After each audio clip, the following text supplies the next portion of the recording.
Jai Jai Shri Chaitanya Jai Nityananda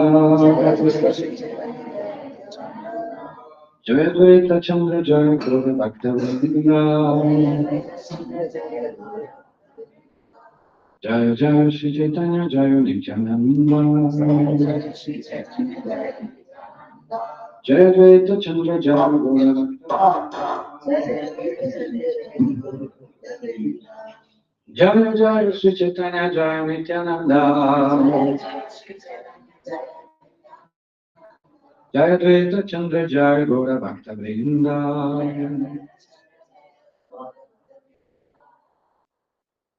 Reading from Sri Chaitanya Charitamrita, Adi Lila, 1, chapter 4, entitled The Confidential Reasons for the Lord's Appearance. Text 50, we are still on text 50, as that was a long report. I think we concluded that.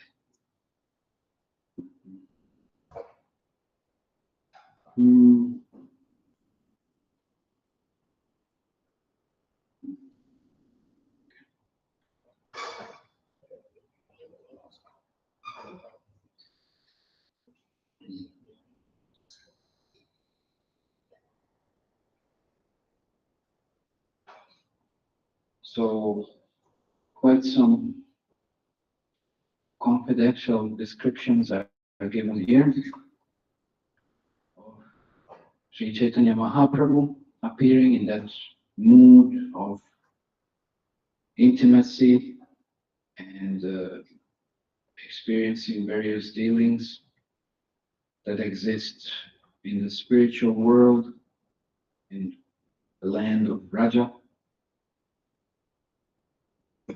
So this kind of highest form of ecstasy has been described. So now we'll just read the last paragraph of this 50th verse, just to remind ourselves. This is that it said that therefore Lord Gauranga, who is Sri Hari himself, accepted the sentiments of Radha and thus fulfilled his own desires. That we already discussed. Krishna wanted to experience what is it that Srimati Radharani's experience. What is her position? So to complete this this verse, we'll just read this last paragraph. It says here, Srila Prabhupada points out, the transcendental mellow relished by the gopis in Braja is super excellently featured in Srimati Radharani. Mature assimilation of the transcendental humor of conjugal love is represented by Srimati Radharani, whose feelings are incomprehensible even to the Lord himself. The intensity of her loving service is the highest form of ecstasy. No one can surpass Srimati Radharani in relishing the qualities of the Lord through this supreme transcendental mellow. Therefore, the Lord himself agreed to assume the position of Radharani in the form of Lord Sri Gauranga. He then relished the highest position of Parakya Rasa as exhibited in the transcendental abode of Braja.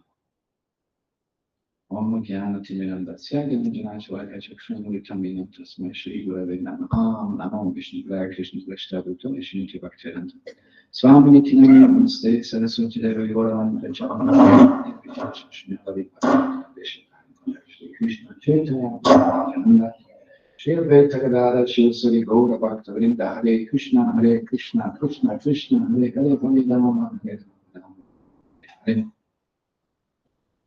The last time we discussed about book distribution, which is still a little bit going on, and pointed out how this mood is not different. The mode of distributing books is not different than the mode of the gopis. They also push everybody else toward Krishna. They don't push themselves, they push everybody else. So when we distribute books, we are giving Krishna to others. We are pushing everybody else towards Krishna. We are trying to inspire others also to relish to Krishna, to have that experience, to have that relationship, to develop that relationship, of course, to regain it basically. So that's the same. That's the same like the mood of the gopis. Of course, we can talk now a little more about Sankirtan, but anyway, let's focus on the subject. But Sankirtan again is the essence because it's part of a practical application that we can apply in spiritual life. What is Chaitanya Charitamrita? We already know it's the highest, it's like we can say PhD of spiritual education. And when we started these classes, we already pointed out, I said, how are we going to understand what is Krishna feeling in terms of his relationship towards his most confidential devotees? There's something that's incomprehensible to us. Just like that was incomprehensible to Krishna, what is Radharani feeling towards him. But it is not in the absolute sense, because by getting Krishna's mercy, we have the opportunity to experience what is that devotional ecstasy.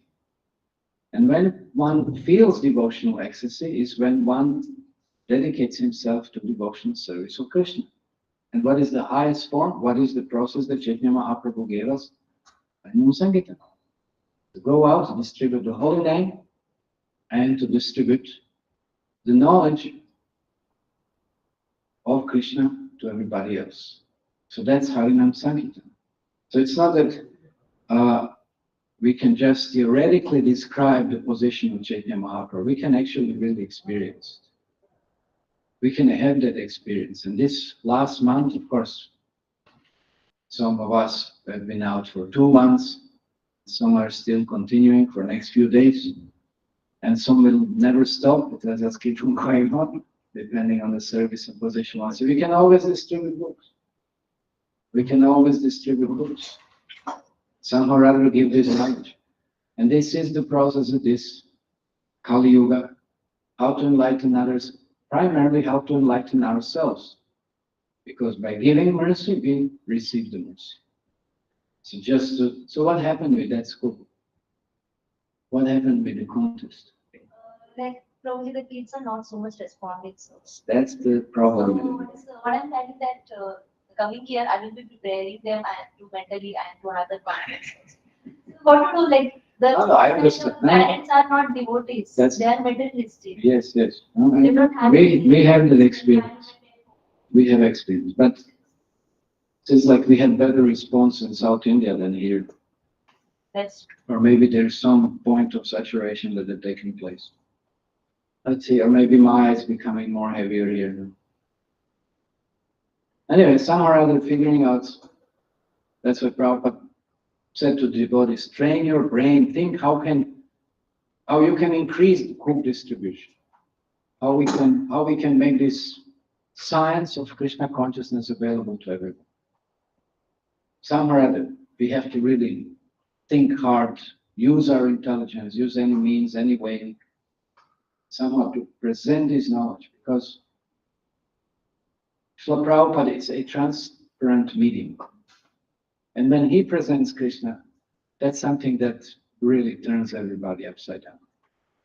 It just makes everybody, forces everyone to be somewhat Krishna conscious. It's just like when we talk about Srimad Bhagavatam, it is the essence of all the literatures, but it's even more essential and more nectarious. Rasa Malayan, what is that? There is a Shukha, when Shukadeva Goswami spoke it, when somebody speaks with realization, he knows what he's talking about. And he's relishing this, and he wants to give it to others. That there is additional impetus, there is additional force, there is additional nectar that flows. So that is compared, just like Shukadeva Goswami, is just like again Shuka, and it is said when Shuka or parrot chips a little bit of the mango, no? It says it becomes more sweeter. So like this, when Shukadeva Goswami speaks Srimad Bhagavatam, it becomes much more sweeter. So in the same way also, when Srila Prabhupada presents these books, presents this knowledge, how much more sweeter and relishable then it becomes. So that's why we give Srila Prabhupada's books. And Prabhupada didn't stress because he wrote those books. He said, I never wrote these books. Krishna wrote them. It's just a mystery. And he himself was relishing and reading. So it's all given by Krishna. And of course, Prabhupada added his realizations. Prabhupada added his ecstasies for our benefit. And if we read his books and we can relish, we can just, just start reading. You can just start book. Who had read Srimad Bhagavatam? Here. Who had read Chaitanya Chaitanya? What are you waiting for? What are you doing at home? No? If you have TV, or something, throw it out the window, just get a set of Bhagavatam and just focus on this nectar. There's nothing else required. If you try at least, you'll understand what I'm talking about. So, hopefully to some extent. You can just get so absorbed, just keep on reading. Everything is there. Everything is there. And it's pure, and it leads us towards Krishna. Whereas anything else that we are looking for is perverted, and it's just contaminating us and leading us down and down and down and down. You know, lower forms of life, let's say like that. So, but it's interesting when we start relishing something, just like if we describe sweetness of something. By the way, we have special mercy today by the mercy of two devotees who brought some Charanamrit from today's festival, Jagannath festival. Who had come? I mean, who had gone for the festival? Or very few. Very few. It would have been nice that, of course, if possible, that you would have participated, seen the Abhishek. But anyway, see, by Krishna's mercy, Chaitanya Mahaprabhu's mercy, Charanamrit is here. So you can taste that. The end of the class, you get special mercy of Lord Jagannath. That's why Jagannath appeared. Jagannath appeared to give mercy. How? Through prasadam. That's his mercy. You know the story? Huh? You know what is the story of Jagannath's appearance? Just like Chaitanya Mahaprabhu had so many reasons to appear. So one basic reason of Jagannath's appearance. Huh? Who knows the story? Why did Lord Jagannath appear? Huh? Who knows? I'm asking, who knows? No one knows? Narad Muni was begging Lakshmi for Mahaprasadam for a long time. She wouldn't give. And he was so adamant and so, desperate almost, and he was just trying to, pleading so much. Please, I want some mercy. So she, how can I give, my husband's, Utrishta, how can I do it? And she was like him. So somehow he was so intense, then the Lord Vishnu became, he came to know about it. And then he said, Lakshmi, okay, give him so much. So he received Mahaprasad. And of course, then when he tasted that little bit what he received, he just went mad in ecstasy, going around playing Nina, just like completely intoxicated all over the universe. And then Lord Shiva came to know about it. Of course, he said, what is going on? And said he saw Narada completely, in ecstasy, oblivion of anyone and everything else. And Lord Shiva understood because it's some special mercy. So then he asked Narad Muni, please give me also, share something. I'm your brother, just give me something. And Narad Muni said, what to do? I just finished everything, nothing is left. He said, must be something. So under the nail, something, give something. So then they pull out some little, some kind of speck of Mahaprasad. And Lord Shiva then tasted it. Then he went mad. Then it practically almost Tandavat Nitya, starting dancing, destroying the universe almost. And then when Parvati saw this, said, what is going on? What happened to my husband? And she understood. He took some Mahaprasad. And then she said, well, where is it for me? You have taken. What about me? And then she became very, very upset. Because then there was nothing left. It's all finished. So then Lord Shiva had to make some arrangement. And he went to the Lord and begged for Mahaprasad. So he said, okay, I'll make the arrangements. So I'll appear as Lord Jagannath. And then whatever it's offered to me, immediately afterwards it will be offered to Parvati or Durga Devi. So that's why there is Bimala. Bimala in Jagannath temple. Within the temple there is Bimala Devi also. So all the Jagannath Mahaprasad, when it's offered to Lord Jagannath, and he takes, of course, in large quantities, Chakra Bhog. Then it's offered to Vimala Devi. Then everybody else gets it. So that's how she was specified. So that's Jagannath's mercy. So he is giving us so much mercy in form of prasad,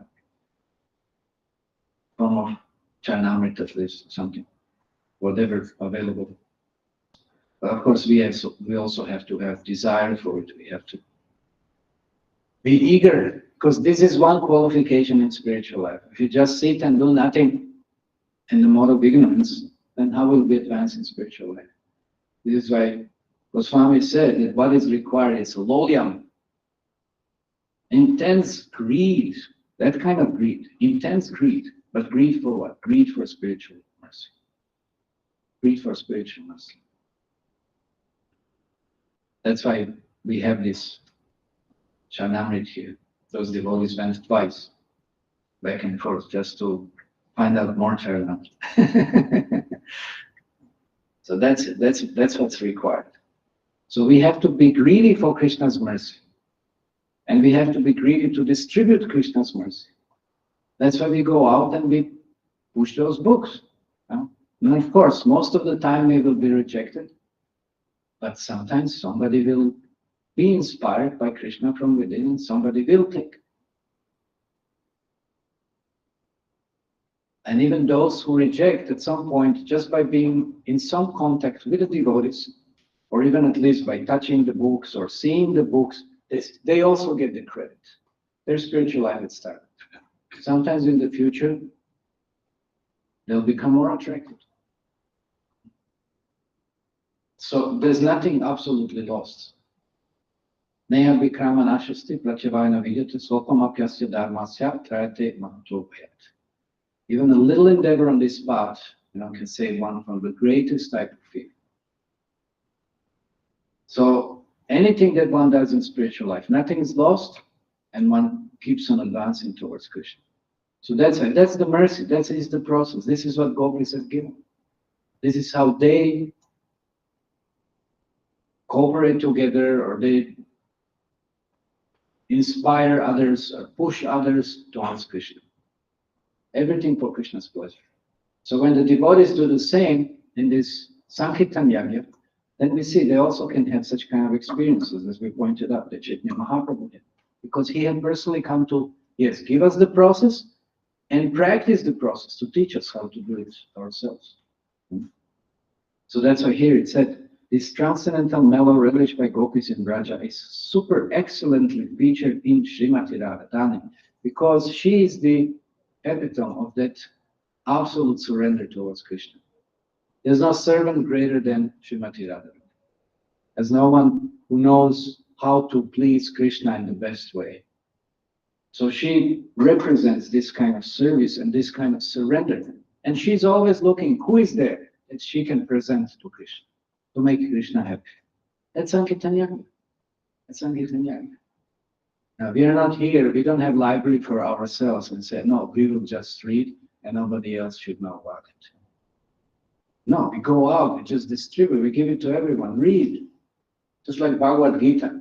I've been, just like last year, I was shocked. I was literally shocked. Many times I get shocked somehow or other. You don't expect things to happen, but they just do. And I was in one school. We went for permission.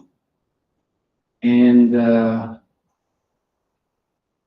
were some Christian teachers and whatever, but the main principal was one lady, and she was from Madhva Sampradaya.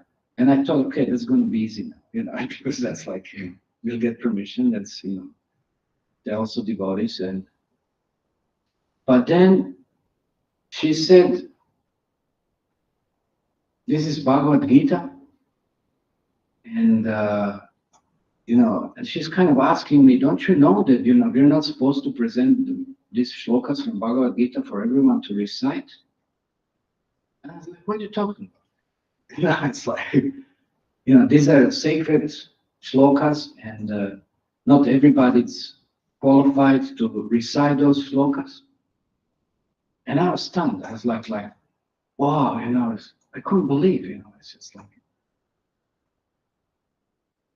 But then how will anybody benefit? How will anybody benefit? What does that mean? Who is qualified nowadays to recite anything? It's like-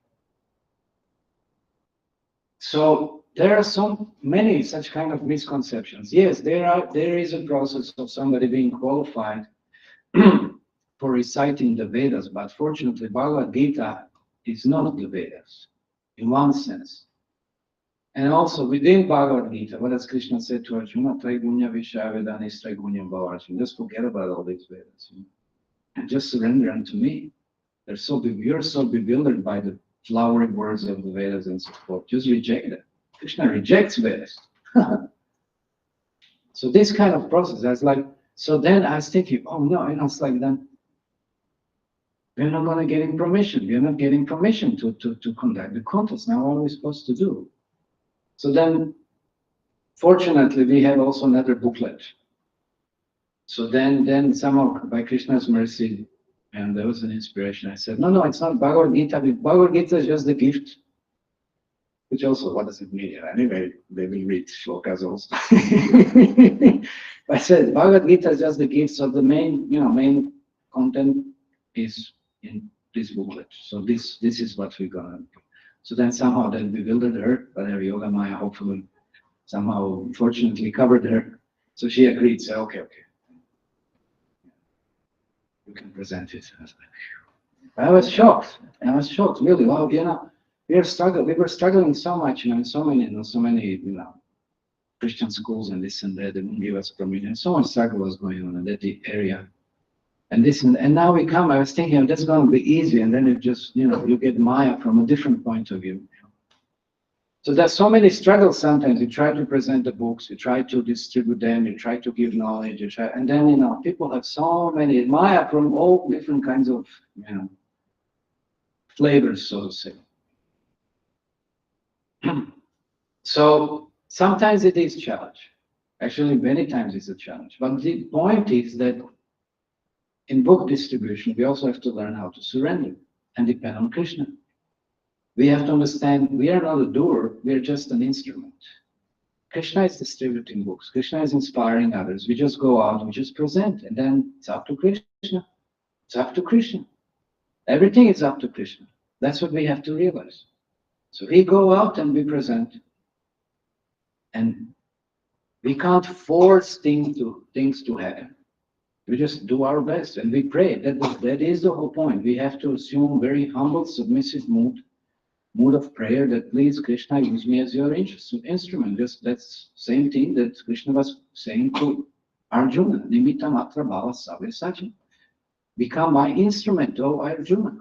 So we just have to become an instrument. Everything else is done. And Krishna will decide who is to get the book at this time or some other time or in this way or some other way. It doesn't matter.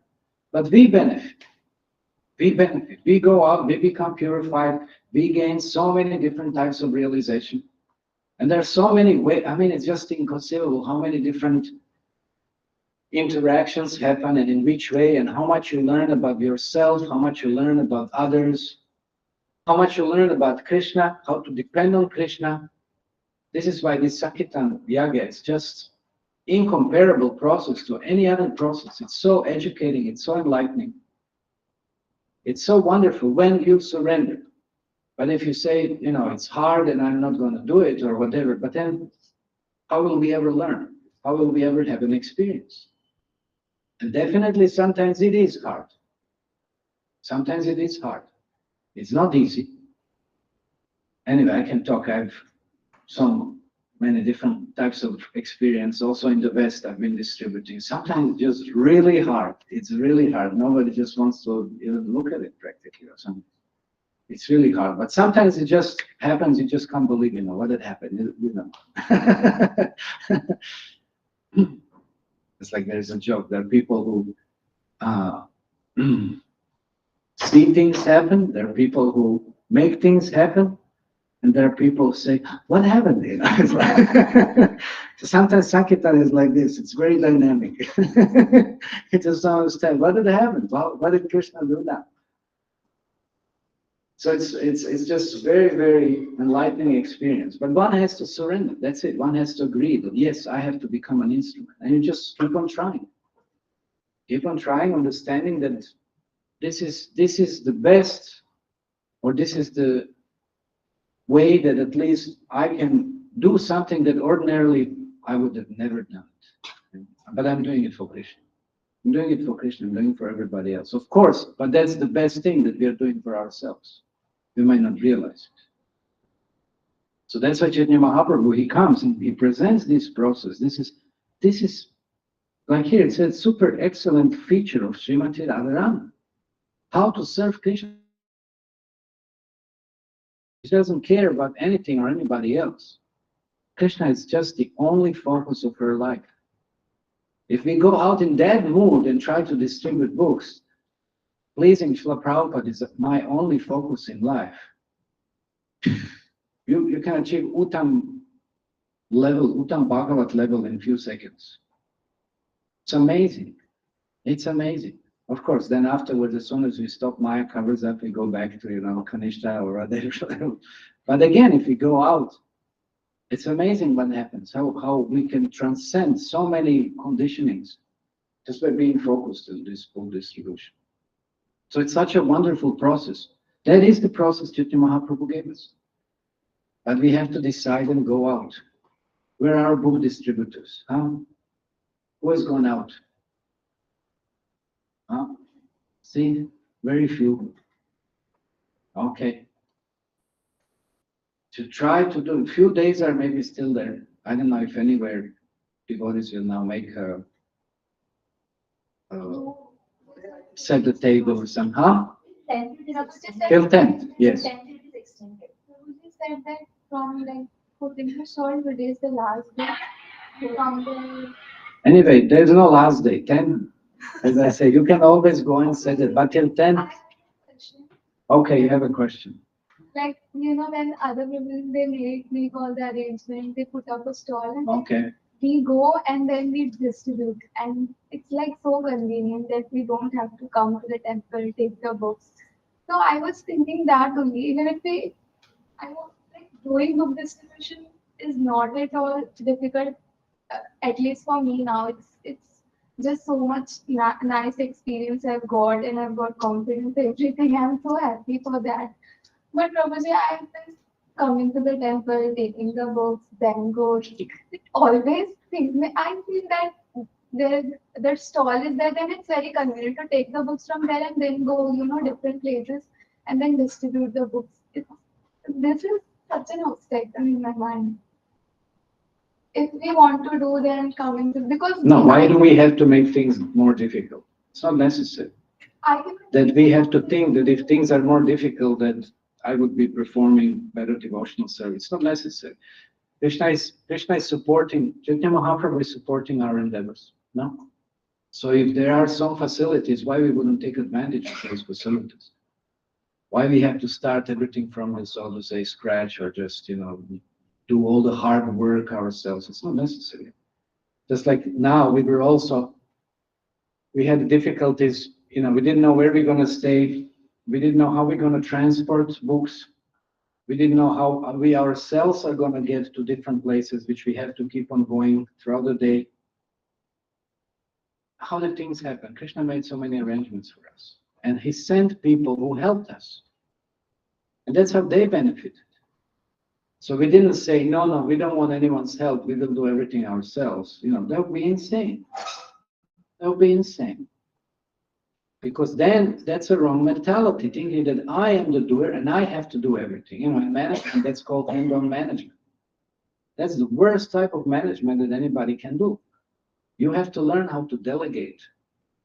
You have to learn how to inspire others. That's a proper leadership.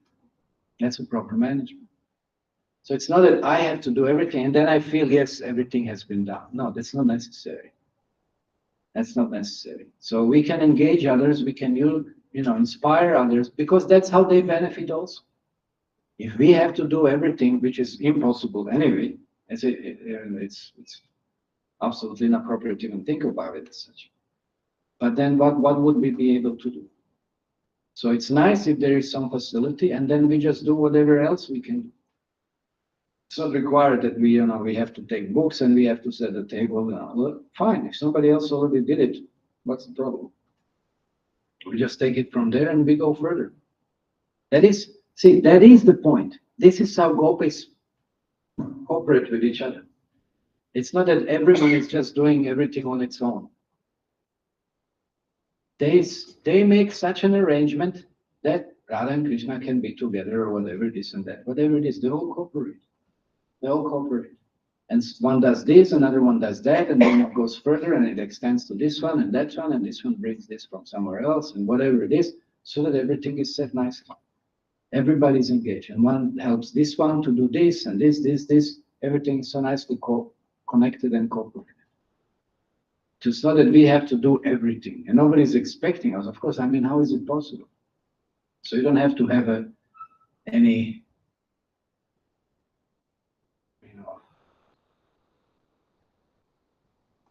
feeling. What kind of feeling would that be? Still, I'll be a little heavy. Neophyte feeling. Why do you have to have that kind of neophyte feeling? And that I have to do everything. You don't have to do everything. You will never be able to do everything. Thinking But, huh? If other times when I have holiday of my college and if I want to do, then Other times. But then you don't have to see table, it's for larger quantity, right? Also. We can also present things on a smaller scale. We just take a little bag or something, fill it up as much as possible, and you can go anywhere like that. And just distribute as many books you have in the bag. Doesn't have to be book table. Many times we are not even allowed to put book table in. So then what do you do? And devotees have those trolley bags, no? They fill those, they roll it around. That's it. Just give as many books as they want. And like in Prabhupada's time, there were also devotees, and like mothers also, they have a child in that, how you call it, wheels, whatever. And they half it's filled with books. And people come out of the market and I'll go take a book and so on books. And they were wondering, how are you doing? It's like everything's possible.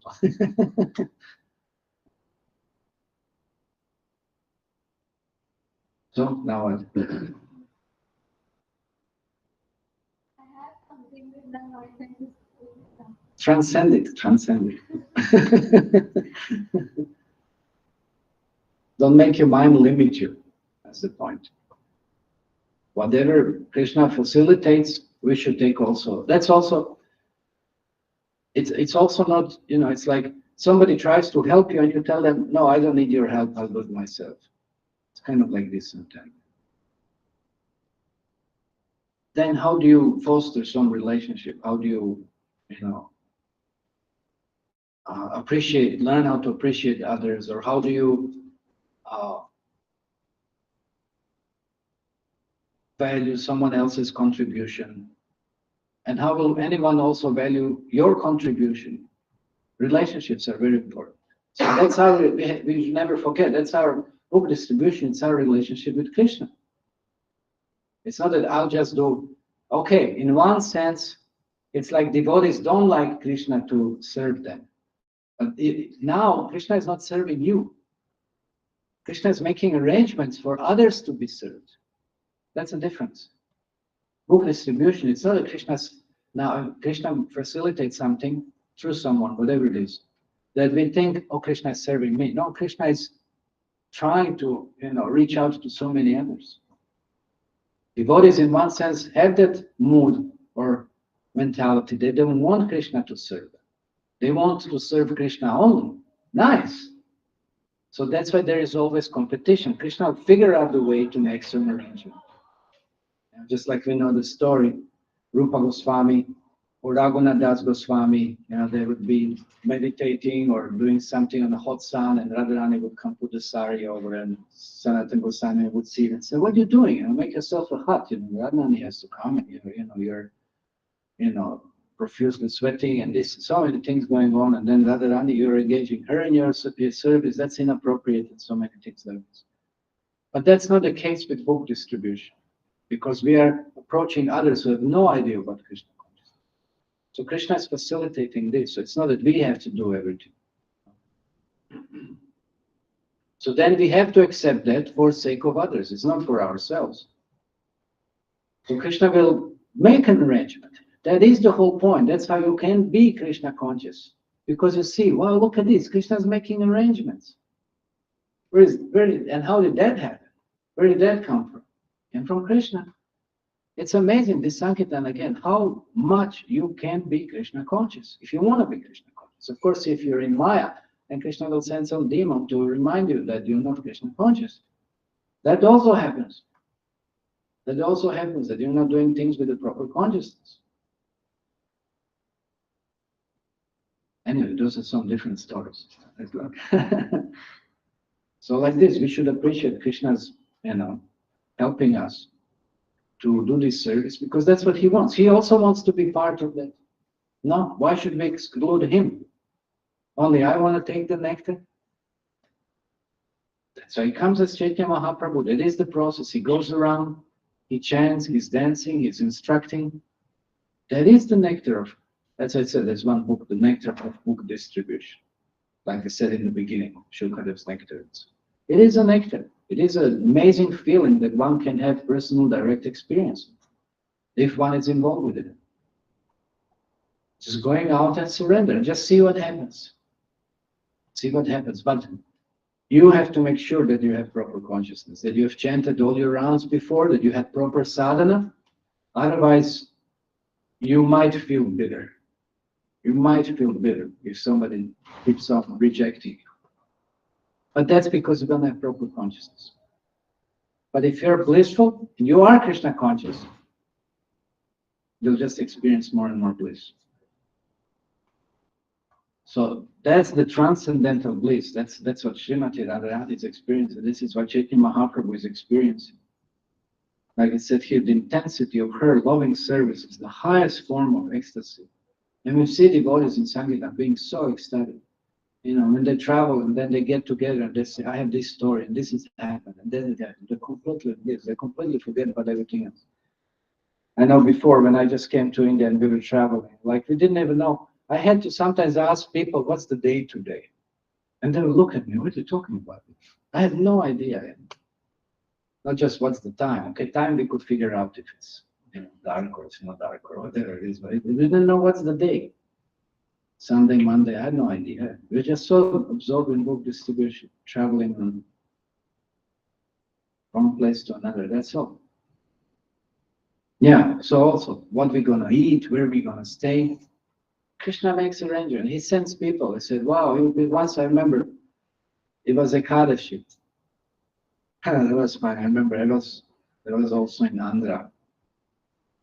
And so men offered something. We said, no, it's Ekadashi today. And said, wow, you're fasting on Ekadashi or something. And he took the whole set. I was like, wow, how well.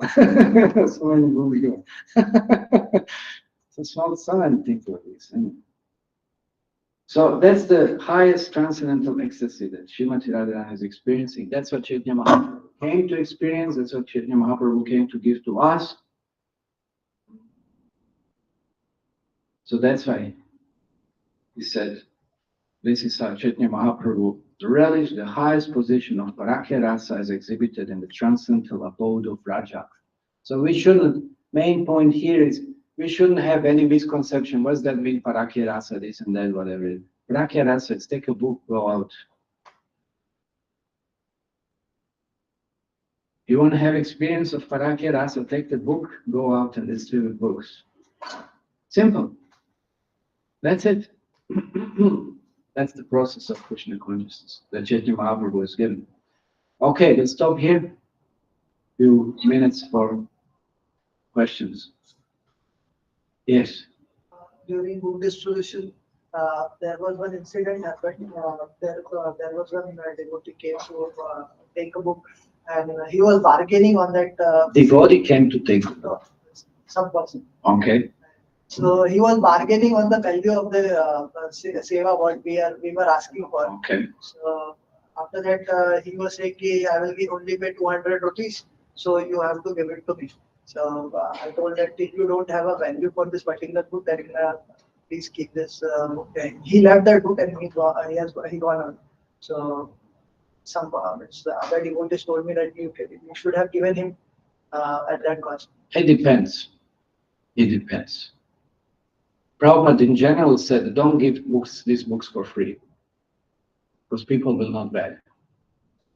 So, somebody comes with that kind of mentality, I want it for free, or I want it at certain price only, they won't buy it. Even if you give them for free, they won't buy it. Because when you work hard, you earn money, and you spend that money, you'll appreciate whatever you purchase with that money, no? Because you worked hard, you value that. You value your hard work, that to use the results of it to buy something. But if you get something for free, what do you do with anything you get for free? You don't value that much. You don't value that much. So that was basic for Prabhupada's policy. Don't give these books for free. And another reason is they won't do yajna.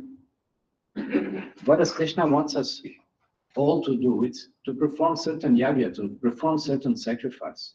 Because sacrifice is purifying us. Why we say, okay, you can't distribute books, give some donation. If you're working, give some donation. Vidya Dan, we have a form down, by the way, some does well. At the help desk, there's a Vidya Dan form. Give some donation. Why? Because it will purify you, your work, everything. It's a form of sacrifice. Sacrifice has to be performed. So if he just gets things for free and doesn't perform sacrifice, what is his benefit? What is his benefit? Doubtfully also that he will ever be inspired to read that book. You may maybe say, okay, we never know where these books will end up by Krishna's mercy. They may end up, somebody might be see and become interested. Yes, maybe. But most unlikely that that person will. But then better to give this book to someone who is interested.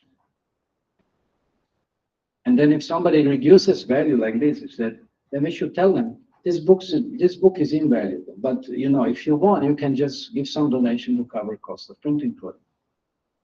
You can give more, there's no... We can anyway, I'm just saying. But depends on such person's mentality, and better than we don't waste time with such people. They're not ready. They're not ready. You can tell them, yes, please, just see the book, read few verses, so on. If you want, you can take it. If not, at least he had benefited. He touched the book, read some verses. Great, he got some mercy. And then if they're not ready to sacrifice, how can be done? They'll come some other time. You can pray for this. If sometimes it does happen, like I have one really, my heart melted completely.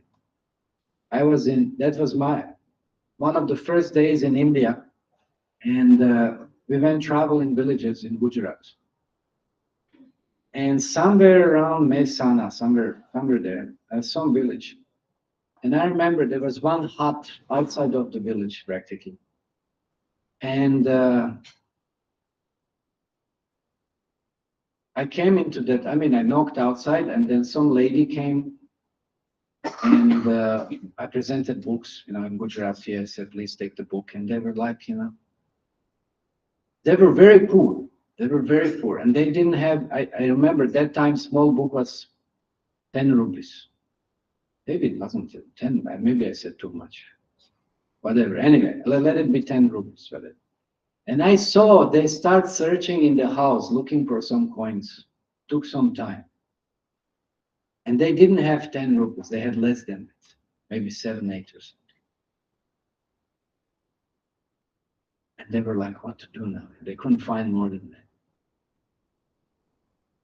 And I was like, come on, just give them the book, just take it. It's like, I was completely, just melted completely. Because they had such desire, such eagerness to have the book. As I mentioned, Krishna, this, that, they wanted the book. But they didn't have Lakshmi. I just gave the book. Just gave the book. Who cares about Lakshmi? They wanted it. So in that case, you can give. Even if they wouldn't have, I would have given for free. Then, when somebody has that kind of mood, then you give the book. Who cares? But if somebody comes like this, like I said, give him to read something, maybe it will purify his heart. Some other time he'll have better attitude. Or somebody, once I was on book table in Nadia, in Gujarat also. And I was showing fifth canto Srimad Bhagavatam, and one fellow stole it and started running. That kind of attitude, it's like, he wanted the book for whether I had not his, but So you have to see. That's what also you learn how to deal with different people in different situations. It's interesting. It's such an educational experience. Sankirtan, there's no better educational experience. Just get out on Sankirtan, take the books, go out, and see what happens. Krishna will make amazing arrangements. Yes. So, Prabhuji, what about in the cases when we want to give it to someone just who are really interested, but still they are not earning?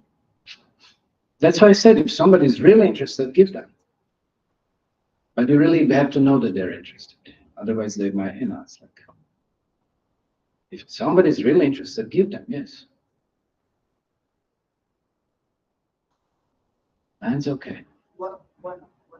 One more small question.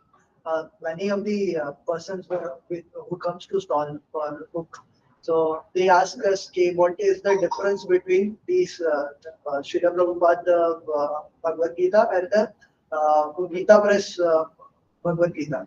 What's the difference? Because we have read this, so I told them Bhagavad Gita is as it is, and it is written by a devotee. So okay, this that's fine answer. But the point is also Srila Prabhupada included many Vaishnava Acharya commentaries in it. That makes it way more practical, and you know what to do with it. You know how to apply this knowledge. Otherwise, it's just parrot-like Bhagavad Gita. Gita Press doesn't have big commentaries. So Mayavad is something a little bit there. It's like, what's the use of that? That's not going to inspire. What did Prabhupada in introduction? Who knows what did Prabhupada said in introduction? Bhagavad Gita. He addresses this point. Who had read introduction to Bhagavad Gita? Who remembers what is mentioned in introduction of Bhagavad Gita? What did Srila Prabhupada say? Disciples session. No, that's after. Thanks. Nobody knows. See, and we're talking Charitamrita. You people have not read Bhagavad Gita.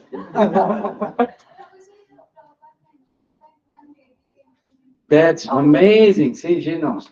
Okay, one lady came to Srila Prabhupada asking, there's so many editions of Bhagavad Gita, which one would you recommend? Prabhupada said, no. It's not that because he wrote this Gita, that's why he's only recommending this Bhagavad Gita as it is. Why? Because he said all of those Bhagavad Gita, did they make any devotee? No. Because they're all written with certain motive. 9 o'clock. 9 is complete number. That's also on top of everything. 9 times.